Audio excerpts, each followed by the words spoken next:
hello ल है सबैजनाले हेर्नुहोस् आजको हावाहुरीले यस्तो क्षति गरेछ रुख कस्तो जरेबाट लग्दै क्या रुखको हालत तारको हालत जरैबाट लग्दैछ हौ रुख त के आएको यस्तो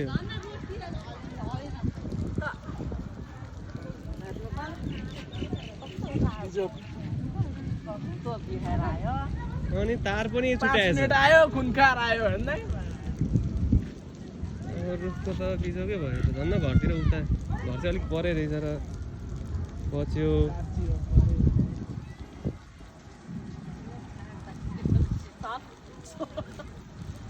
पहिले पनि यहाँ उ त्यो रुख पनि त्यसरी नै गएको होइन यो रुख पनि त्यसरी नै गएको ल योभन्दा अगाडिको पर्छ योचोटि यो रुखको पालो रहेछ